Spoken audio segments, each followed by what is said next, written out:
Ahojte kamaráti. Dnes by som rada hovorila na tému Daj mi živú vodu, Pane. Je to jeden z mojich obľúbených príbehov v Biblii o príbehu o Samaritánke. Myslím, že v Jánovi v 4. kapitole. Samaritánka prichádza k studni po vodu a stretáva sa s Ježišom. V tej dobe sa Samaritáni so Židmi nestýkali. A preto sa Samaritánka čuduje, keď si Ježiš od nej pýta vodu. Hovorí, daj sa mi napiť. A ona sa čuduje, ako si on môže od nej pýtať vodu. A on jej na to hovorí takú peknú vetu. Každý, kto pije túto vodu, bude znova smedný. Ale kto sa napije z vody, ktorú mu ja dám, nebude žiť na veky. A voda, ktorú mu dám, stane sa v ňom prameňom vody, prúdiacej do večného života. Toto sú krásne slova. Živá voda.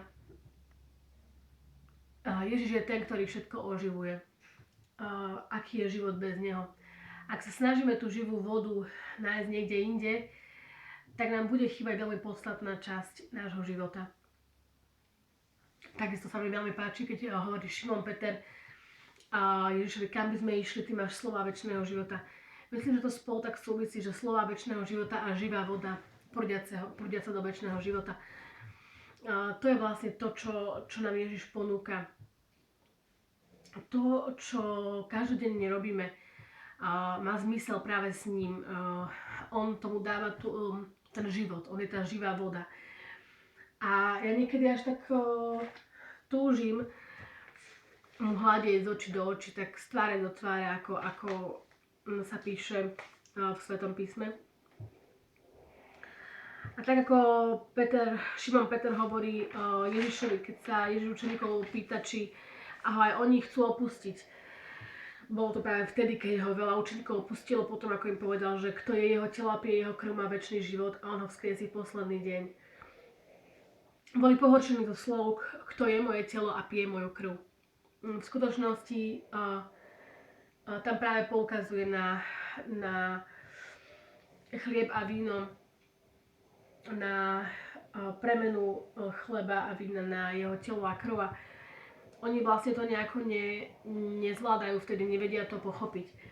Ale v týchto pasážach už poukazuje na to, že on je to večné slovo, ten večný chlieb, že on má slova večného života a že on je tá živá voda.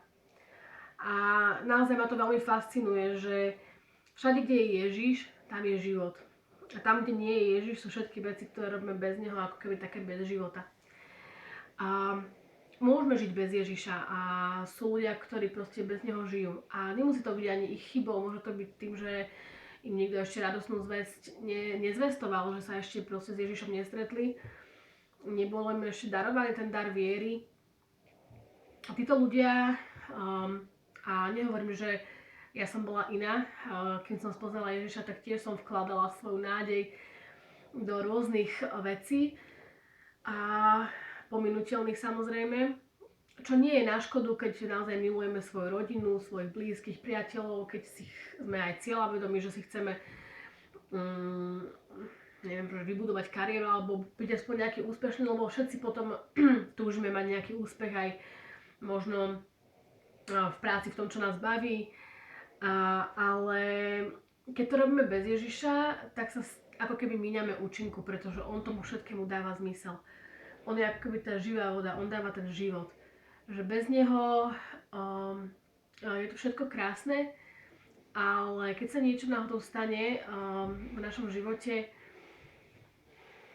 tak práve preto sa mu to môže stať práve neznesiteľným, že sme vkladali nádej do niečoho pominuteľného a do niečoho, čo nie je večné. A tak sa vlastne ako keby ukracujeme o ten rozmer živej vody, ktorý si vlastne pýtala Samaritánka, keď mu potom hovorí Ježišovi, že Pane, daj mi takú vodu, aby som sem už nemusela chodiť čerpať. Práve tu vidíme, že aj ona potom túži. Ona tiež túži po večnosti, po niečom, čo ju presahuje. A ja veľakrát túžim poznať Boha a ako keby úplne na 100%, hoci to nie je možné tu na zemi, ako je napísané v Svetom písme, že teraz ťa vidíme nejasne ako v zrkadle, potom ťa budem vidieť z tváre do tváre. Píše sa v prvom liste Korinťanom 13:12. A ja si myslím, a určite nielen ja si to myslím, že každý z nás má hlboko v sebe túžbu po večnosti. A po niečom alebo niekom nekonečnom. Je to ľudská prirodzenosť a možno si to nechceme priznať, ale v duši máme vpísanú túžbu po tom, ktorý vlastne naše duše stvoril. Pretože aj svätý Augustín hovorí, že stvoril si nás pre seba, Pane, a nespokojné je naše srdce, kým nespočinie v Tebe. Možno si to už tiež zažili, že v živote máme veľa vecí, ktoré nás naplňajú určitým spôsobom, vzťahy, nejaké naše poslanie, povolanie, priatelia, záľuby a ja neviem čo všetko, ale vždycky je tam taký ten rozmer, taká tá priepasť, prázdnota, ktorú dokáže zaplniť len Boh.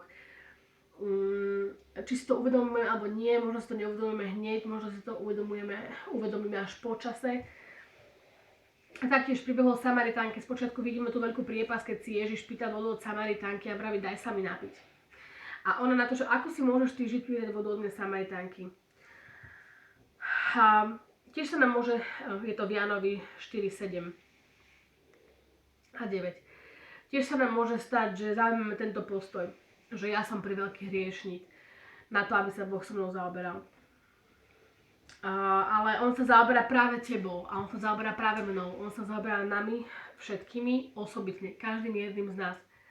Pretože on prišiel zachrániť to, čo sa stratilo, ako je v Lukášovi 19:10, uzdraviť to, čo je choré, vyviesť na slobodu zajatých, nájsť stratenú ovečku, aj keď má tých 99 oviec v poriadku.